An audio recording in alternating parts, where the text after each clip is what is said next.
بسم الله والحمد لله والصلاة والسلام على رسول الله وعلى آله وصحبه ومن والاه نخلص النية لله نياتنا لله لنا دراسة توسلا مرحبا كنفائس المحاضرات كتاب كزتنا نيو محاضرة سوستن يوم كفل من هنا ببالفو كفلاتين آيات المتشابهة ميبالنا آيات محكمة ميبالوت የቁርአን አንቀጾች መሆናቸውንና ከቁርአን እንደዚህ አይነቶች ሙህከማና ሙተሻቢህ የሚባሉ መኖራቸውን እንዲሁም ሙተሻቢህ የምንላቸው የቁርአኑ እናት መሆናቸውን ሙተሻቢህ የምንላቸው ደግሞ ወደ ሙህከሙ ተመልሰው የሚፈሰሩ መሆናቸውን አንስተን ነበር። አንዳንድ ሙተሻቢህ አያዎችን ወይንም ሐዲሶችን ብንመለከታቸው ዛሂራቸው በላይኛው የሚያስመስሉ በላይኛው አቅጣጫ ያለ የሚያስመስሉ አሉ፣ አላህን በታችኛው አቅጣጫ ያለ የሚያስመስሉ አሉ። እነዛ ሙተሻቢህ የሆኑ ሐዲስ እና ቁርአኖች እንግዲህ ሙተሻቢህ ምንድነው የሚለው ነገር ስለብራራ ነው በሱ ብቻ ኢክቲፋ እያደረግን ያለነው እና እንደዚህ በላይኛውና በታችኛው የሚያስመስሉ የሆኑ ሙተሻቢህ ሆኖ አያዎችና አንቀጾች ማለት ነው ዛሂራቸው እንደማይፈለግና ሙተሻቢህ የሆኑት ሙህከማ ከሆነው ጋር በሚስማማ መልኩ እንደሚተረጎም እያየን ቆይታ አድርገን ነበር። ኢንሻአላህ ተዓላ በዛሬው ደርሳችን ወደፊት እንቀጥል ይሆናል ማለት ነው። ምን ይሉናል?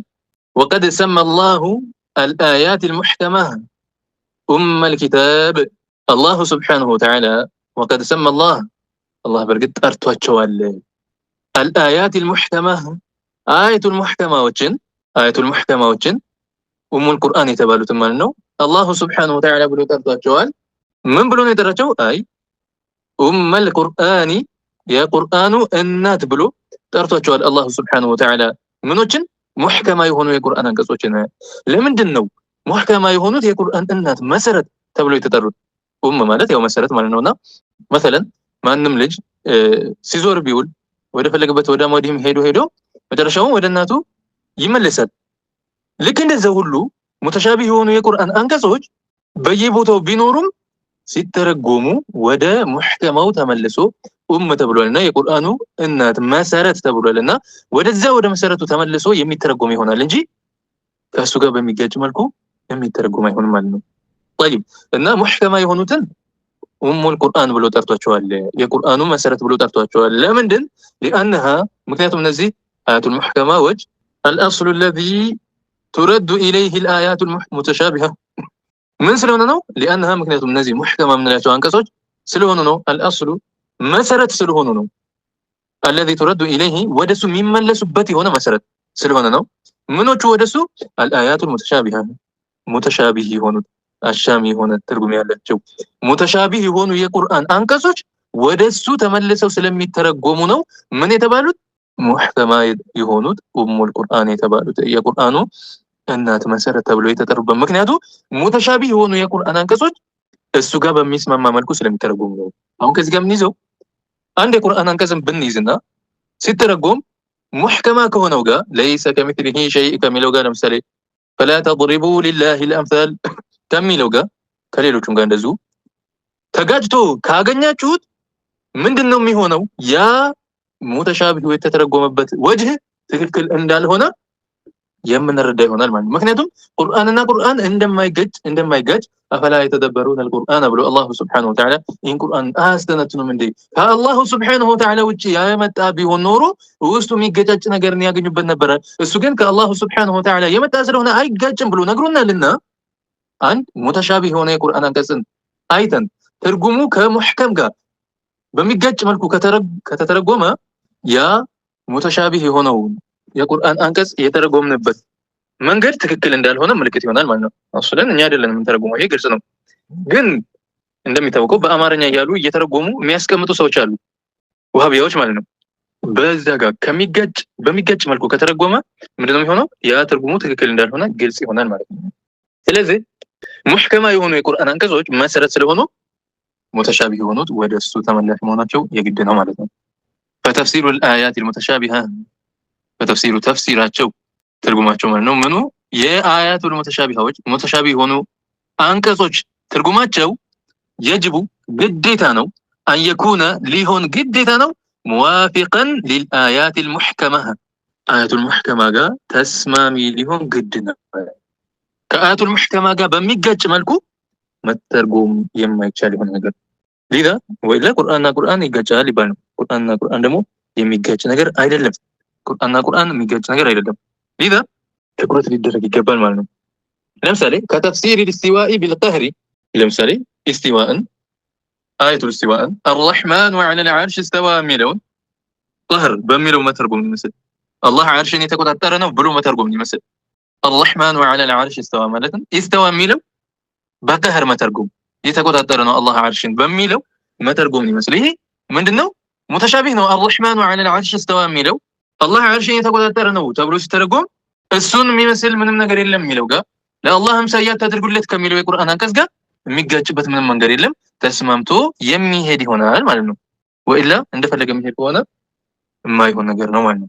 فإنه ይህ በቀህር መፈሰር ምንለው موافق የሚስማማ ነው للآية المحكمة محكمة ከሆነው አያ ጋር የትኛው ጋር ليس كمثله شيء የሚለው ጋር አላህን የሚመስል ምንም ነገር የለም በፍጹም ምንም እሱን አላህን የሚመስል ነገር የለም ከሚለው የቁርአን አንቀጽ ጋር የሚስማማ የሆነ ነው።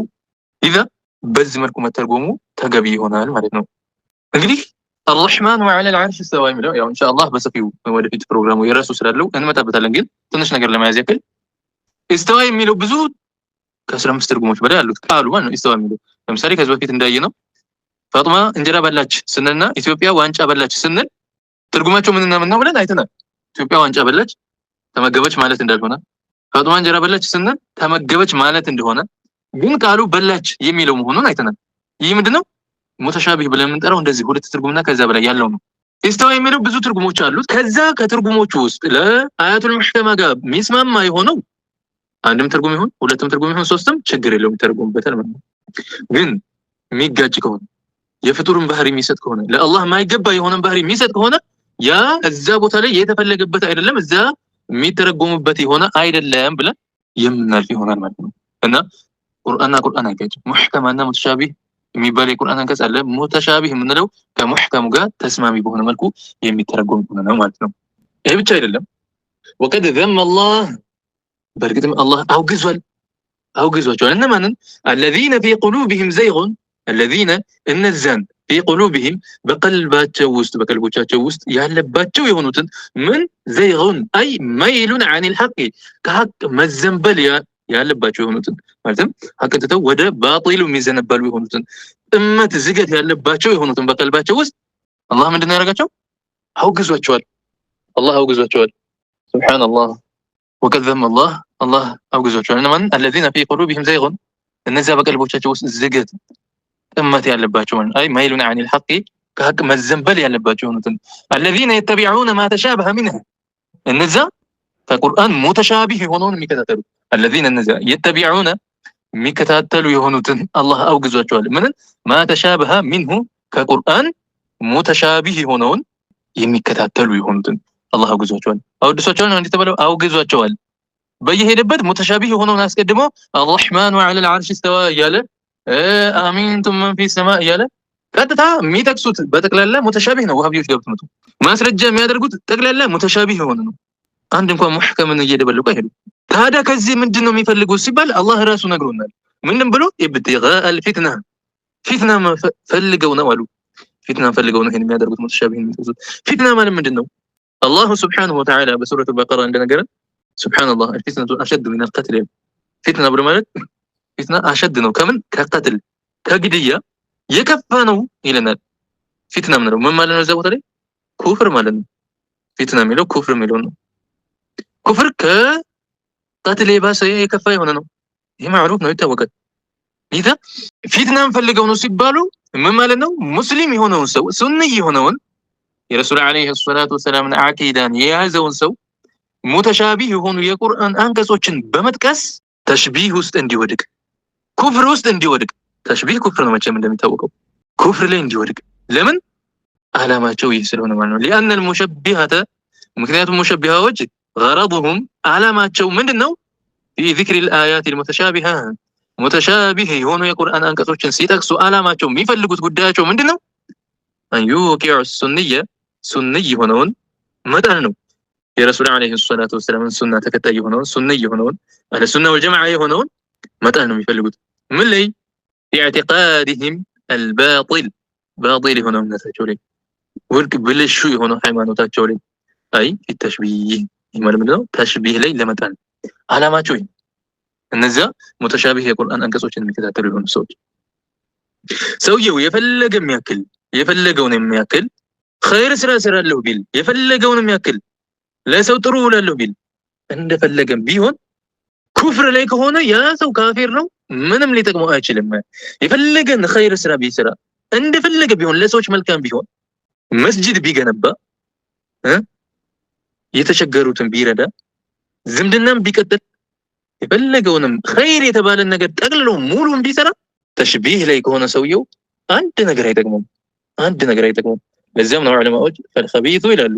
ሱብሃንአላህ ቆሻሻ የሆነ ኸቢት የሆነ ነገር መህማ ተጠየበ የብቃ ኸቢታ ይላሉ። ምንም እንኳን ጥሩ ለማድረግ ብትሞክረው፣ ምንም እንኳን ጥሩ ሽታ ጥሩ መዓዛ እንዲኖር ብታደርገው፣ የፈለገውንም ብታደርገው ከቆሻሻነቱ አይወገድም አሉ። ለምሳሌ አሁን እንደው ሽንት ቤት ውስጥ የፈለጋችሁትን ያክል ሽቶ ብትጨምሩበት፣ የፈለጋችሁትን ብታደርጉት መጥፎ ከመሽተት ይጠራል? ይለቀዋል? አይለቀውም። የፈለገውን ያክል ሽቶ ብትጨምሩበት፣ የፈለገውን ያክል ብትታገሉ ጧሃራ ይሆናል? አይሆንም። ኸቢስ የሆነ አንዴ ኩፍር ላይ የወደቀ ሰው ሸሃዳን ካላደረገ የፈለገውን መልካም ነገር ቢያደርግ የፈለገውን ነገር ቢሆን ያ ሰው ኸቢስነቱ አይለቀውም፣ ኩፍሩ አይለቀውም። አኺራ ላይ የሚጠቀመው ነገር አይደለም በጭራሽ ማለት ነው። የፈለገውን መልካም ስራ ቢያደርግ ዱንያ ላይ አለ የሚባልን ኸይር ስራን በጠቅላላ አሟልቶ ቢሰራ ኩፍር ላይ ከሆነ ይህ ሰው በፍጹም ጀነትን አያገኝም። በፍጹም ምንም አይጠቅመውም። ለዛም እናታችን አይሻ ረዲየላሁ ዐንሃ የተናገሩት ንግግር አለ። ረሱል ዓለይሂ ሰላቱ ወሰላም አልኳቸው አሉ ኢነ ኢብኑ ጁድዓን አሉ ኢብኑ ጁድዓን የሚባሉ ሰው ነበሩና ፊል ጃሂልያ አሉ በጃሂልያ ጊዜ ካነ يقري الضيف ويحسن الجوار ويصل الرحم ሌሎች ብዙ ኸይራቶችን ይፈጽማል አልኳቸው አሉ። ይህ ሰው ضيፎችን እንግዶችን ይመግባል፣ ያስተናግዳል። ሐታ መንገድ ላይ ያሉትን እንኳን በመንገድ ያለፉ ያሉ መንገደኞችን እንኳን ከዛው ከፈረሳቸው ላይ ሳይወርዱ እዛው ላይ ሆነው እንኳን የሚመግባቸው የሆነ ሰው ነው። እንዲሁም ጉርብትናንም ያሳምራል። ጎረቤቶቹ ምርጥ ነው። በቃ በዛ በጥሩ ሁኔታ ይኗኗራል አሉ። ሱብሃንአላህ። ይህ ብቻ አይደለም፣ ብዙ ነገሮችን ያደርጋል እሱ። መልካም ነገሮች የሚባሉ ነገሮችን በጠቅላላ ያደርጋል። ወይصل الرحم ዝምድናንም ይቀጥላል አሉ ሰውየው። ሱብሃንአላህ። ታዲያ ይህ ሰው አልኳቸው አሉ እናታችን አይሻ ረዲየላሁ ዐንሃ ይህ ሰው فهل ينفعه ذلك እንደው ይሄ ነገር ይጠቅመዋል ወይ ብዬ ጠየኳቸው አሉ ረሱል ዓለይሂ ሰላቱ ወሰላም። قال لا انه አሉ እሱ እኮ በጭራሽ አይጠቅመውም አሉ። انه لم يقل يوما قط አሉ እሱ አንድም ቀን ብሎ ማቅ ሰው ነው አሉ اللهم اغفر لي خطيئتي يوم الدين ወደ ኢስላም ገብቶ ኢማንን ይዞ ጌታዬ ሆይ ወንጀሌ ማርልኝ ብሎ አላህን ለምኖ የማያውቅ የሆነ ሰው ነው ሰው እንኳን። ሱብሃንአላህ። ተመልከቱ ወሃቢያ የፈለገውን ያክል ቢሰራ የፈለገውን ያክል ቢደክም የፈለገውን ያክል ቢያደርግ ምንም የሚጠቀመው ነገር የለም፣ ለአኺራው የሚሆነው ነገር የለም። ስለዚህ ግዴታ ምንድነው ማድረግ ያለበት? ኢማኑን ሊይዝ ግድ ይለዋል። ኢማኑን ትቶ በጭራሽ ሊሆን አይችልም። ሱብሃንአላህ። ወይላ ገደል ነው የሚገባው፣ ምንም የሚጠቀመው ነገር የለም። እዛም ነው እናታችን አይሻ ይሄን በደንብ አድርገው የጠየቁት ማለት ነው። ምንድነው ያላችሁ? ኢነ ኢብኑ ጁድዓን ፊል ጃሂልየቲ ካነ የቅሪ الضيف ويحسن الجوار ويصل الرحم فهل ينفعه ذلك? አሁን ዘመን ላይ እንዳሉት አለ አይደል? በደንብ አድርገው ነው የጠየቁት። ምንድነው ያሉት? ኢብኑ ጁድዓን የምንለው ሰው በጃሂልያ ጊዜ እንግዲህ እስልምናን ትቶ ምንድነው የሚያደርገው?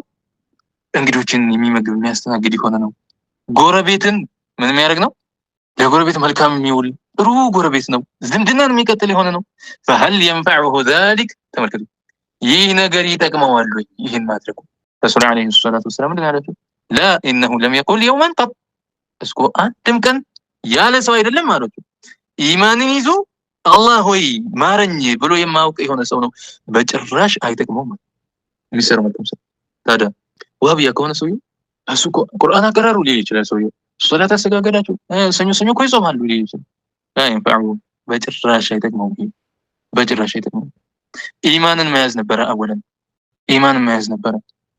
ወኢላ ምንም የሚጠቅመው ነገር የለም ማለት ነው። ሰውየው መሰረቱን ቤቱን ከታች መሰረት ሳይጥል ግድግዳ ሳያቆም ጣራውን ልስራ ቢል የት ላይ ሆኖ ነው የሚሰራው? ተውሂዱ እንደ መሰረቱ ነው። ባጥ ያለ ግድግዳ ምን ጊዜ የማይቆም ያሉት እኮ ለዛ ነው። ጣራ ያለ ግድግዳ አይቆምም። መልካም ነገርን የሚሰራው ተውሂድን አስቀድሞ ነው። ተውሂዱን ካበላሸ ሰውየው አላህን ከካደ አላህን በማይገባው ባህሪ ከገለጸ ይህ ሰው እስልምናውን ካጣ ደግሞ ምን ሊሆን አይችልም? የፈለገውን መልካም ስራ ሰራው ቢል ምንም ሊጠቅመው አይችልም ማለት ነው። ሱብሃንአላህ። በእስላም ላይ ሳቢት ሆነው ከሚሞቱት አላህ ያድርገን ከነዛ ማለት المتشابه على قسمين متشابه ብሎ ማለት ሙተሻቢህ የምንላቸው የቁርአን አንቀጾች ለሁለት ይከፈላሉ። መጀመሪያ ምን ነበር ያደረግነው?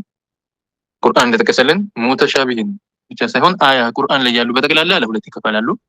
ምንና ምን? ሙህከማዎችና ሙተሻቢሆች ብለን ለሁለት ከፍለን አይተናል። ሙተሻቢህ የምንላቸው የቁርአን አንቀጾች ለሁለት ይከፈላሉ። ሙተሻቢሆች ለሁለት ይከፈላሉ። ምንና ምን ናቸው? ቅስሙን ላ يعلم تأويله إلا الله። አንደኛው ተእዊሉን አላህ እንጂ የሚያውቀው የለም። لا يعلم تأويله إلا الله። ተእዊሉን የዛን የሙተሻቢህ ትርጉም ማለት ነው አላህ እንጂ የሚያውቀው የለም። وهو እሱም ነው ما كان من قيام الساعة وخروج الدجال እሱም የቂያማ ቀን መውጫን የሚወጣበትን ቂያማ ቀን የሚቆምበትን ጊዜውን ይመስላል። ይሄ ድብቅ ነው፣ ማንም የሚያውቀው የለም። አላሁ ሱብሓነሁ ወተዓላ ነው። ጁሙዓ ቀን እንደሚሆን ይታወቃል። ቂያማ የሚቆመው ጁሙዓ ቀን ነው። ግን የትኛው ጁሙዓ ላይ ነው? አሁን የሚመጣው ጁሙዓ ነው ወይስ ከሱ ቀጥሎ ያለው ነው? የትኛው ጁሙዓ ነው? አይታወቅም። አላሁ ሱብሓነሁ ወተዓላ ነው የሚያውቀው። አንደኛው ሙተሻቢህ የምንለው የዚህ አይነት ነው። ወኹሩጅ ደጃል እንዲሁም ደጃል እንደሚመጣ ተነግሮናል። ነብያቶች በጠቅላላ ከደጃል አስጠንቅቀዋል። ረሱል አለይሂ ሰላቱ ወሰለም አስጠንቅቀዋል ከደጃል። ደጃል የሚባለው ትንሽ እንደዚህ ያክል ወደፊት የሚመጣ ዱንያ ከሚያጋጥማት ፊትና ትልቁ የሆነው ፊትና ከቂያማ ምልክቶች ውስጥም አንዱ ነው። እዚች ዱንያ ላይ በየቦታው ለ40 ቀን ያክል የሚጓዝ የሆነ ነው። ዓለምን የሚያደርሳት በ40 ቀን ውስጥ ማለት ነው። ብዙ ፊትና ብዙ ነገሮችን ይዞ የሚሄድ የሆነ ነው። ሱብሃንአላህ። እሱ ግን የሚወጣበት የሆነን ጊዜ በዚህን ጊዜ ነው ተብሎ አላሁ ሱብሓነሁ ወተዓላ እንጂ ማንም ሊያውቀው አይችልም።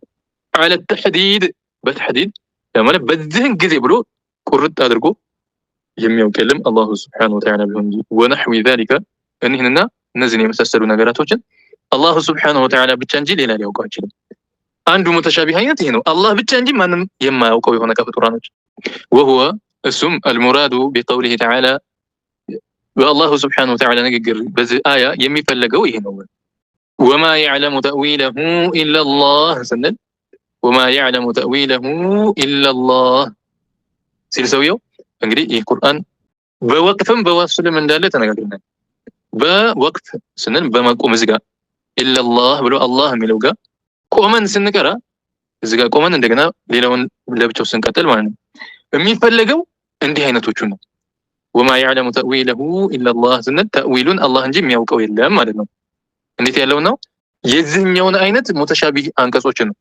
ቂያማ መቼ እንደሚቆም፣ ደጃል መቼ እንደሚወጣ የመሳሰሉትን ነገራቶች አላህ እንጂ የሚያውቀው የለም ማለት ነው። አላህ ሱብሓነሁ ወተዓላ ዐላ ቂራአቲል ወቅፊ በወቅፍ ቂራአት ማለትም ስንቀራ ዐላ ለፍዚል ጀላለቲ ለፍዙል ጀላለኒ ለፍዙል ጀላላ ብሎ ማለት ሰፊና ላይ እንዳለፈልን ለፍዙል ጀላላ ብሎ ማለት ምንድነው? አላህ የሚለው ቃል ነው እና እሱ ላይ በምንቆምበት ሰዓት ወማ የዕለሙ ተእዊለሁ ኢለላሁ ወራሲኹነ ፊል ዒልም እያልን ቀጥለን ነበረ። ቀጥሎም ይቀራል ወማ የዕለሙ ተእዊለሁ ኢለላህ ተብሎም ይቆማል። ዐላ ቂራአቲል ወቅፍ በምንቀራበት ሰዓት እዚህ ጋር በምንቆምበት ሰዓት አሉን የሚፈለገው ምንድነው? አላህ እንጂ ተእዊሉን የሚያውቀው የለም ማለት ይሆናል። የቱን ማለት ነው? ቂያሙ ሰዓን ይመስል ቂያማ መቼ ነው የሚቆመው፣ ደጃል መቼ ነው የሚወጣው የሚሉትን የመሳሰሉ ነገር አላህ እንጂ ማንም የሚያውቀው የለም የሚለው ነው።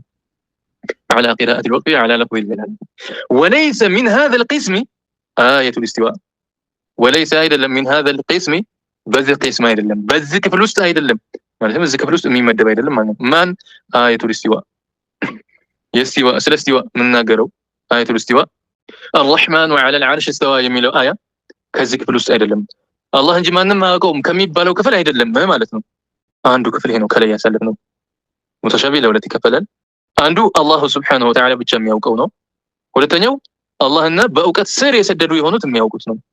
አላህ ብቻ የሚያውቀው ስንል ወማ የዕለሙ ተእዊለሁ ኢለላህ ብለን على قراءة الوقف لفظ الجلالة ላይ በምንቆምበት ሰዓት ነው። ሁለተኛው ክፍል ስንል አያቱል ኢስቲዋ ታዲያ ከየትኛው ነው ስንል አላህ ብቻ እንጂ ሌላ ቀውም ከሚባለው የሚመደብ አይደለም። ሁለተኛው ክፍል ውስጥ ነው ያለው ማለት ነው። ወቂስሙን ሁለተኛው ክፍል ምንድነው? يعلم تأويله تأويل ያውቁታል አላሁ والراسخون في العلم አላህና በእውቀት ስር የሰደዱ የሆኑት ዑለማዎች የሚያውቁት የሆነ አያ ነው ማለት ነው።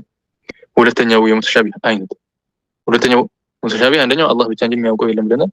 ሁለተኛው አይነት ምንድነው? አላህና በእውቀት ስር የሰደዱ በቁርአንም በሐዲስም በአረብኛ ቋንቋም ጠለቅ ያለ እውቀት ያላቸው እና አላህ Subhanahu Wa Ta'ala የሚያውቁት ይሆናል።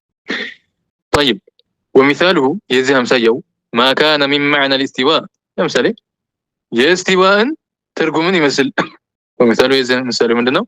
ما كان من معنى الاستواء የእስቲዋእን معنى ይመስል المذكور የተጠቀሰ የሆነውን في قوله تعالى الله سبحانه وتعالى ንግግር ላይ ቁርአን ውስጥ الرحمن وعلى العرش استوى ሲባል የተጠቀሰ የሆነው እስቲዋእ ትርጉምን ይመስል فالراسخون في العلم በእውቀት ስር የሰደዱት የሆኑት أي المتمكنون ማለትም ብቃቱ ያላቸው የሆኑት في العلم በእውቀት ፈሰሩታል ይሄን የቁርአን አያ بالقهر والاستيلاء በመቆጣጠር ፈሰሩታል። قهرና استيلاء አንድ መቆጣጠር በሚል አላህ Subhanahu Wa Ta'ala ዓርሽን የተቆጣጠረ ነው በሚለው ፈሰሩታል። ምንን الرحمن وعلى العرش استوى የሚለው ለዛም አላህ Subhanahu Wa Ta'ala ዑለማዎችን በእውቀት ስር የሰደዱት ሙተመኪን የሆኑት በዛ ጉዳይ ብቃት ያላቸው የሆኑት የሚያውቁት የሆነ ነው ይሄኛው ክፍል ማለት ነው። وهو المراد بقوله تعالى እሱም በአላህ Subhanahu Wa Ta'ala ንግግር የሚፈለግበት የሆነው ነው በየትኛው وما يعلم تأويله إلا الله والراسخون في العلم يقولون آمنا به ሲባል በዚህ የተፈለገበት ይሄኛው ነው። وما يعلم تأويله تأويلون የሚያውቀው የለም إلا الله والراسخون في العلم الله Subhanahu Wa Ta'ala እና በእውቀት ስር የሰደዱት ቢሆን እንጂ يقولون እነዛም በእውቀት ስር የሰደዱ የሆኑትም ሰዎች آمنا به በዚህ በቁርአን አንቀጽ አምነንበታልም ይላሉ ብሎ አላህ Subhanahu Wa Ta'ala ገልጾልናል። እንግዲህ ይሄን የቁርአን አንቀጽን الرحمن وعلى العرش استوى የሚለውንና የመሳሰሉትን አላህ Subhanahu Wa Ta'ala እና በእውቀት ስር የሰደዱት የሆኑት ያውቁታል ሲባል የትኛውን አይነት ነው? እንደ الرحمن وعلى العرش استوى የሚለውን ቁርአን አንቀጽን ይመስል أأمنتم من في السماء የሚለውን ይመስል وقال إني ذاهب إلى ربي سيهدين የሚለውን ይመስል واسجد واقترب የሚለውን ይመስል فأينما تولوا فثم وجه الله የሚለውን ይመስል ቁርአን አንቀጾች ናቸው። እነዚህ አላህ Subhanahu Wa Ta'ala በእውቀት ስር የሰደዱት ዑለማዎች ተእዊሉን የሚያውቁት ይሆናል። فيصير المعنى ታዲያ የዚህ ትርጉሙ ይሆናል አሉ وما يعلم تأويله إلا الله والراسخون في العلم يقولون آمنا به ሲባል የዚህ የቁርአን አንቀጽ ትርጉሙ ይሆናል فيصير المعنى معناው ይሆናል والراسخون في العلم በእውቀት ስር የሰደዱ የሆኑት ايضا ከላይ ያውቃል እንዳልነው ሁሉ እዚህም ጋር በድጋሜ يعلمون ያውቃሉ ማለት ነው። ተእዊለሁ ተእዊሉን ያውቁታል።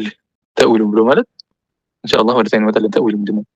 ويقولون ብለውም ይላሉ آمنا به በሱም አምነናል ብለው ይላሉ።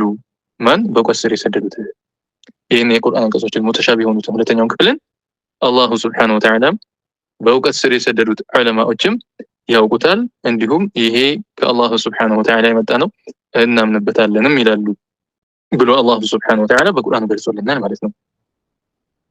ويؤيد هذا ይህንን ያጠናክርልናል ما رواه مجاهد የዘገቡት የሆነው عن ابن عباس كما عباس ይዘው ሙጃሂድ የዘገቡት የሆነው ያጠናክርልናል أنه قال እሳቸው ብለዋል ማን ابن عباس رضي الله عنهما ያሉትን ደረሳቸው ሙጃሂድ ያስተላለፉልን ማለት ነው።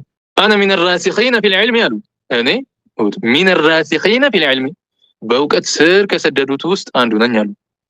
أنا ممن يعلم تأويله እኔ ተእዊሉን ከሚያውቁት ሰዎች ውስጥ ነኝ አሉ። ተእዊሉን ከሚያውቁት ሰዎች ውስጥ ነኝ ማን ኢብኑ አባስ ማለት ነው። طيب እንደዚህ መሆኑን ካየን በእውቀት ስር የሰደዱት ዑለማዎች ተእዊልን ያውቃሉ ማለት ነው። አይ ተእዊልን አላህ ብቻ እንጂ ማንም አያውቀውም ተብሎ ማይዘገብ ምን አሉ? أنا ممن يعلم تأويله ተእዊሉን ከሚያውቁት ውስጥ ነኝ ያሉ። ስለዚህ ተእዊሉን የሚያውቁ የሆኑ በእውቀት ስር የሰደዱ ዑለማዎች አሉ የሚለውን ይዛል ማለት ነው። لازم ነው اللهم علمه الحكمة وتأويل الكتاب ብለውላቸዋል ረሱል አለይሂ ሰላቱ ወሰለም። አላሁ ጥበብንና የቁርአንን ተእዊልን አስረዳው አሳውቀው ብለው ለአላሁ ስብሓነሁ ወተዓላ ለምነውለታል። ማን ለሰይድና ኢብኑ አባስ ረዲየላሁ ዐንሁማ ለምነውላቸዋል።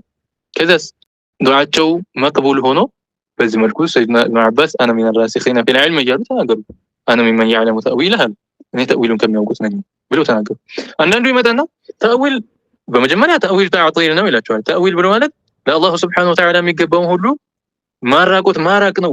በቃ ትርጉም የለውም እያሉ እንደማለት ነው። ምንም አይነት አያስፈልግም እያሉ እንደመጣል ነው እያሉ በጣም ያንቋሽሻሉ። ተእዊል መለስ ሲሉና ደግሞ ያዝ ሲደረጉ አይ ተእዊል ማለት እኮ ተፍሲር ማለት ነው ይላቸዋል። ተእዊል ማለት ተፍሲር ማለት ነው፣ በቃ ትርጉም መስጠት ማለት ነው ይላቸዋል። ያ ሰላም ተእዊል ማለት ምን ማለት ነው? ተእዊል ማለት እነ ኢማሙ ነወዊ እና ሌሎቹም ዑለማዎች በደንብ አድርገው ብጥር አድርገው አስቀምጠውታል። እና ተእዊል ማለት ምን ማለት ነው እሱን ልናውቀው ግድ ይላልና ተእዊል ብሎ ማለት ልብን ተእዊል ማለት هو إخراج النص የቁርአንና ሐዲስን ገለጻዎችን ማውጣት ነው አሉ። ሙተሻቢህ ሆኖ ቁርአኖችን ሐዲስን ማውጣት ነው። ከምን عن ظاهره ከظاهሩ ማውጣት ልብ እንበል። ሙተሻቢህ የሆኑትን ተእዊል ማለት ትርጉም መስጠት ነው፣ ተፍሲር ነው ቢለው የምን ተፍሲር ነው? የሙተሻቢሆቹ ተፍሲር ተእዊል ተብሎ ይጠራል። ለሙተሻቢህ ነው ተእዊል የሚባለው ለሙተሻቢህ ነው። እና ምን አሉ ተእዊል ብሎ ማለት هو إخراج النص ቁርአንና ሐዲሳዊ ገለጻዎችን ማውጣት ነው።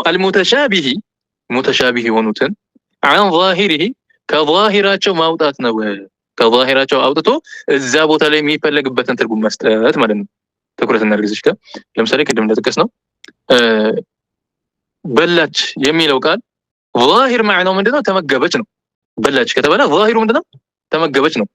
طيب ظاهሩ ይሄ ተመገበች ማለት ከሆነ ኢትዮጵያ ዋንጫ በላች ማለት ظاهر ትርጉሙ ምንድነው? ኢትዮጵያ ዋንጫ ተመገበች ነው። ظاهر ትርጉሙ ትክክል ይሆናል ወይስ ትክክል አይደለም? ታዲያ ምንድነው ትርጉሙ? ተእዊል ይደረጋል ነው። ظاهر معناه ምንድን ነበረ? ተመገበች ነበረ። አይ ተመገበች አንልም ይላል። ለምንድነው የማይለው? አወለን ኢትዮጵያ የምትባለው ነገር መመገብ የሚባለው ነገር የሚያመችባት አይደለችም ነው። ሁለተኛ ዋንጫ የሚባለው ነገርም የሚመገቡት ነገር አይደለም።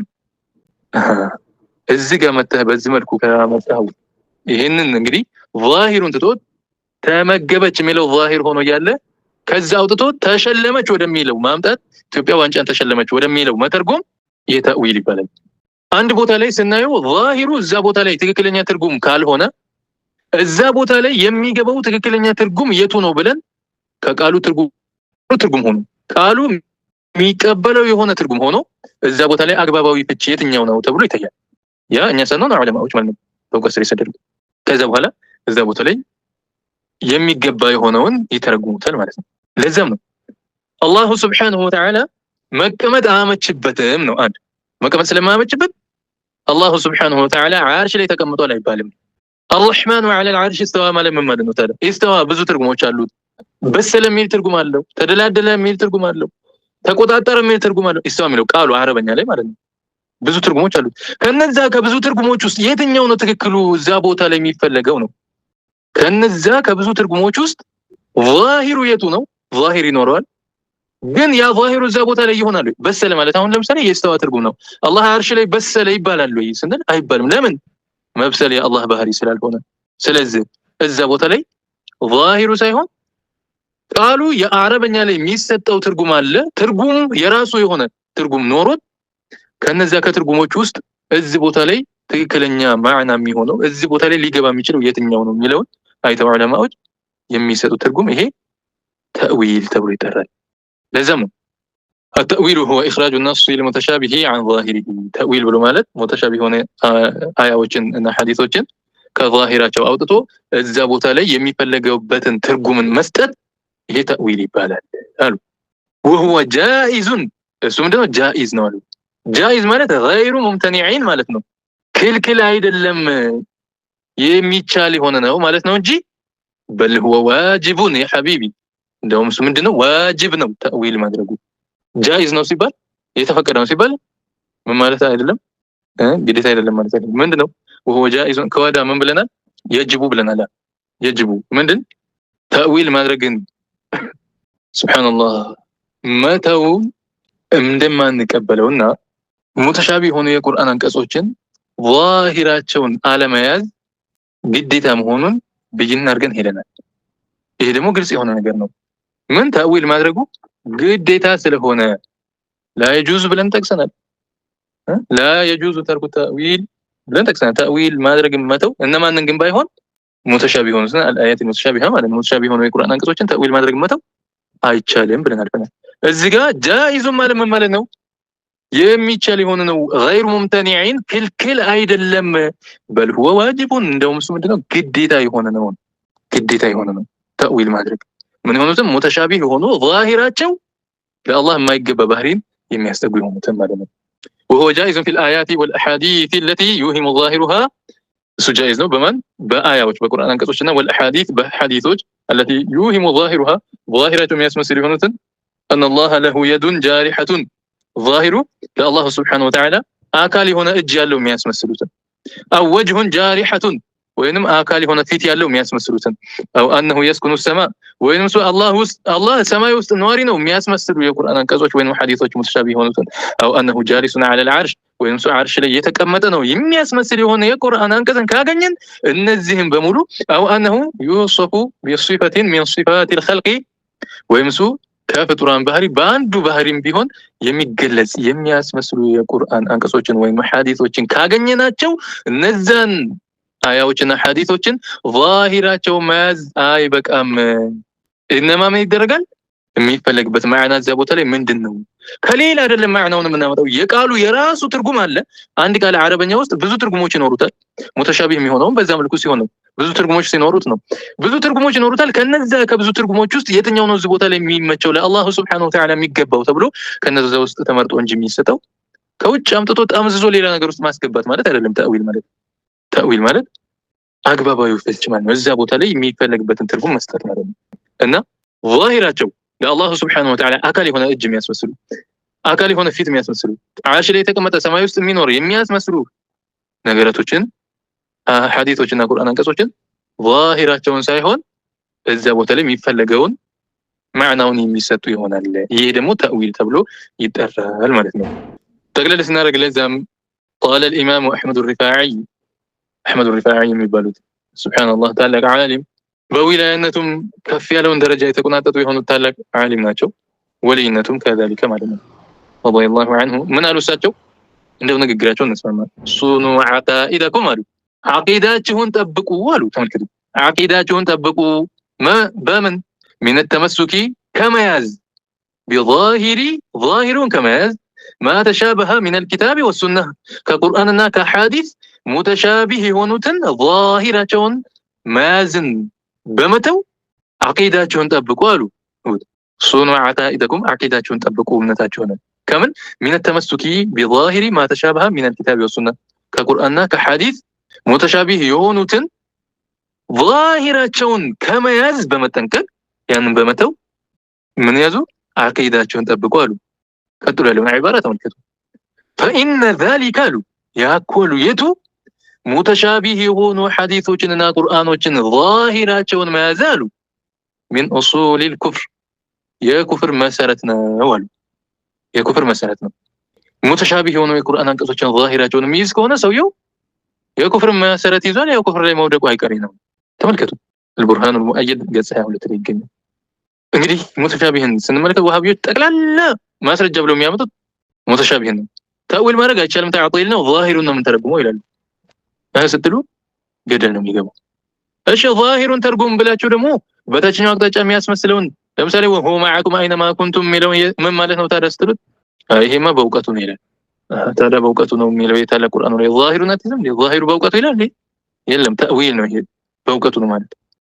በላይ የሚያስመስል ሲሆን ዛሂሩን ይዛለን፣ በታች የሚያስመስል ሲሆን ተእዊል እናደርግ። ይሄ ደግሞ የአይሁዶች ባህሪ ነው። አፈቱእሚኑነ ቢበዕድ الكتاب ወተክፍሩነ ቢበዕድ ያላቸው ማለት ነው። በከፊል ቁርአን አምናችሁ በከፊሉ ትክዳላችሁ። እና ሙተሻቢህ የሆኑ የቁርአን አንቀጾች ዛሂራቸውን ሳይሆን የሚያዙት ተእዊል ይደረጋሉ። ተእዊሉን የሚያደርጉት በእውቀት ስር የሰደዱ ዑለማዎች ናቸው። ተእዊል ብሎ ማለት ተዕጢል ሳይሆን ትርጉሙ ማበላሸት፣ ቁርአን ማበላሸት ሳይሆን አግባባዊ የሆነ ትክክለኛውን ትርጉምን መስጠት ነው ማለት ነው። አላሁ ስብሓነሁ ወተዓላ በሰማነው ተጠቃሚዎች ያደርገን። اللهم علمنا علما ينفعنا وانفعنا بما علمتنا وزدنا اللهم علما وارزقنا فهما برحمتك يا ارحم الراحمين. آمين آمين. الحمد لله رب العالمين.